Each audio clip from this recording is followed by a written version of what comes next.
శ్రీమతే నమః. జీవితంలో అత్యంత నమ్మిన వాళ్ళు ద్రోహం చేస్తే కలిగే వేదన వర్ణనాతీతం. అది ఆధ్యాత్మిక గురువైతే ఆ శూన్యం భరించలేనిది.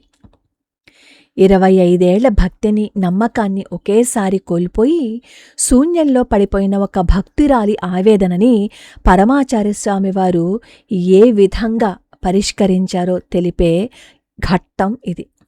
పరమాచార్యస్వామివారి దర్శనానికి వచ్చినప్పుడల్లా ఒక భక్తుడు గంటల తరబడి ఒక మూలన నిలబడి వచ్చిపోయే వాళ్ళందరినీ చూస్తూ ఉండేవారట. ఒకసారి పరమాచార్యస్వామివారు ఆయన్ని చూసి బాలుమామతో అడిగారు, ఆయన ఎందుకు అక్కడ నిలబడ్డారు, ఏమైనా కావాలేమో ఆయన్ని అడుగు అని.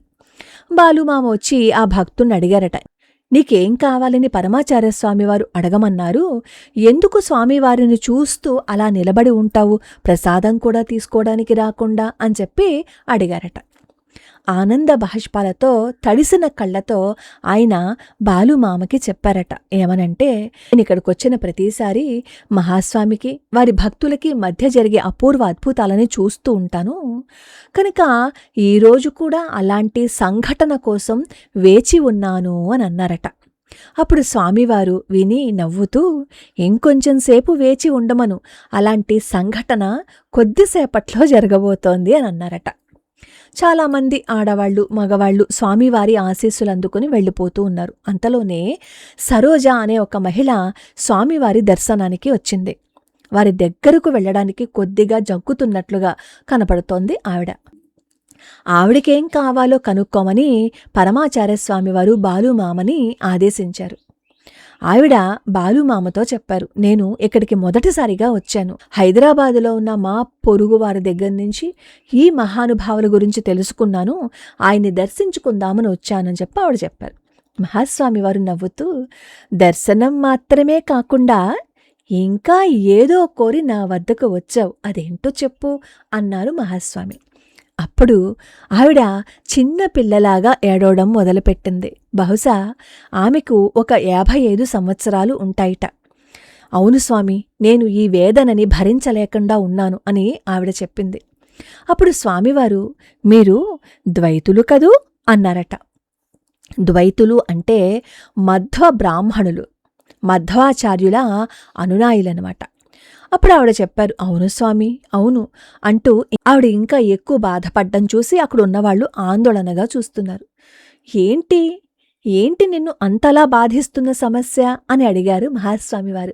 ఆయనకి తెలియదా చెప్పండి ఆవిడ ఎందుకు వచ్చారు అనేది. ఆవిడ అలా ఏడుస్తూనే మధ్య మధ్యలో తన వ్యధని చెప్పడం ప్రారంభించారు. ఇప్పటికి 25 ఏళ్లుగా నేను ఒక గురువుగారిని అనుసరిస్తున్నాను. ఎప్పుడూ నాకు వారి దగ్గర చెడ్డ స్వభావం కనిపించలేదు. వారి వల్లనే నేను సన్మార్గంలో పయనించగలిగాను. కానీ చాలా ఆలస్యంగా అతను నిజమైన గురువు కాదు అని తెలిసింది. అతని ప్రవర్తన మంచిది కాదు అని తెలిసి అతని దగ్గరకు వెళ్లడం మానేశాను.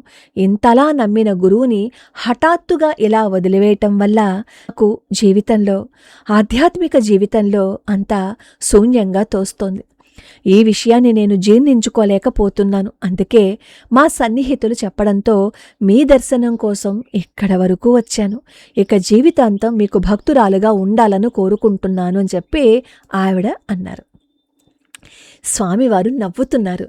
కాబట్టి నాలాంటి మరొక గురువును ఆశ్రయించినందువల్ల నీ సమస్యలన్నీ తీరిపోతాయి అని అనుకుంటున్నావు అని చెప్పి అంటే ఆవిడ చెప్తోంది, అవుననే నేను అనుకుంటున్నాను అని.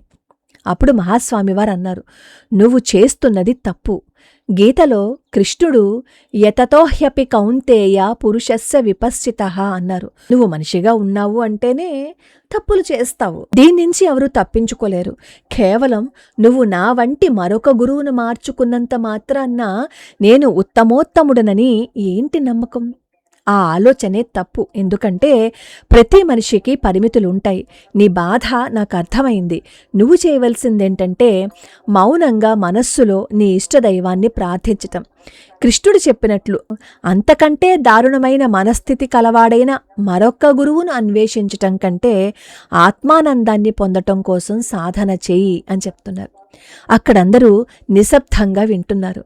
అప్పుడు అంతవరకు స్వామివారికి భక్తులకి మధ్య జరిగిన సంభాషణని వినడం కోసం ప్రతిరోజు వచ్చే ఆ భక్తుడు ఇదంతా విన్న తర్వాత స్వామివారి ఆశీస్సులు అందుకోవడానికి ముందుకు వెళ్లారు. స్వామివారు నవ్వుతూ, నీకు నేనే ఎప్పటికీ గురువుగా ఉంటాను, భయపడకు అన్నారట. ఆ నిశ్శబ్దాన్ని ఛేదిస్తూ అంతటా నవ్వులు విరిశాయి. ఒకసారి ఇదంతా పరిశీలన చేయండి. 55 వయస్సులో 25 నమ్మకం ఒక్కసారిగా కూలిపోతే కలిగే మానసిక సంఘర్షణ ఆమె బాధలో కనిపిస్తుంది. అది కోపం కాదు, తీవ్రమైన నిరాశ, భయం. స్వామివారు అప్పుడు ఆవిడ ఏడుపును చూసి అసహించుకోలేదు, తిట్టలేదు. బదులుగా ఆవిడ వేదనని అర్థం చేసుకుని ఆవిడని ప్రశాంతపరిచారు. మనుషుడంటేనే తప్పులు చేసేవాడు అనడం ద్వారా ఆమె తనని తాను నిందించుకోకుండా ఓదార్చారు. బాహ్య గురువుల మీద ఆధారపడడం కంటే అంతరాత్మలో భగవంతుణ్ణి వెతుక్కోమనడం ఒక గొప్ప భరోసా. నిన్ను నువ్వు ప్రేమించుకో, నీ ఇష్టదైవాన్ని నమ్ముకో అని చెప్పటం ఆమెలో కొత్త ఆశను చిగురింపజేసింది. ఇప్పుడు ప్రస్తుత పరిస్థితులకి మనం దీన్ని అన్వయించుకుంటే, నేటి సమాజంలో కూడా నమ్మిన ఆధ్యాత్మిక సంస్థలు, గురువుల ప్రవర్తన వల్ల చాలామంది భక్తులు తీవ్ర నిరాశకి గురవుతున్నారు. భక్తి అంటే ఏంటి, నమ్మకం అంటే ఏంటి అని ప్రశ్నించుకుంటున్నారు. ఈ కథ మనకి చెప్తోంది ఏంటంటే, మన భక్తి ఎవరి కోసమో కాదు, అది మన ఆత్మశాంతి కోసము. మనుషులు మారవచ్చు, కానీ భగవంతునిపై విశ్వాసం మాత్రము మారకూడదు. చివరిగా ఏ భక్తుడైతే పరమాచార్య స్వామి వారు చెప్పిందాన్ని వినడానికి రోజూ వస్తున్నారో ఆయనకేం చెప్పారు? నీకు నేనే ఎప్పటికీ గురువుగా ఉంటాను, భయపడకు అని స్వామివారు అన్న మాటలు ప్రతి భక్తుడికి దైవం ఇచ్చే హామీ. మనుషులపై నమ్మకం పోయినా దైవంపై విశ్వాసాన్ని కోల్పోకూడదని, అంతరాత్మ ప్రబోధమే మనకు సరియైన మార్గమని ఈ కథ మనకి కన్నీటితో కూడిన సత్యాన్ని బోధిస్తుంది. మనుషులంటేనే తప్పులు చేస్తారు, అది సహజం. ఎంత గొప్ప గురువు అయినా మానవ మాత్రుడే. పరిపూర్ణత కేవలం భగవంతుడికే చెందుతుంది. గురువులో భగవంతుడిని చూడాలి, కానీ గురువునే భగవంతుడుగా భావించి వారి తప్పులను విస్మరించకూడదు. ఇది మాత్రం మనం మరిచిపోకూడదు. ఇంతకంట గొప్పగా ఎవరైనా మాట్లాడగలరా? ఇంతకంట గొప్పగా మనకి సత్యాన్ని తెలియపరచగలరా? ఒక్క పరమాచార్య స్వామివారు తప్ప. అపార కరుణా సింధుం జ్ఞానదం శాంతరూపిణం శ్రీ చంద్రశేఖర గురుం ప్రణమామి ముదాన్వహం.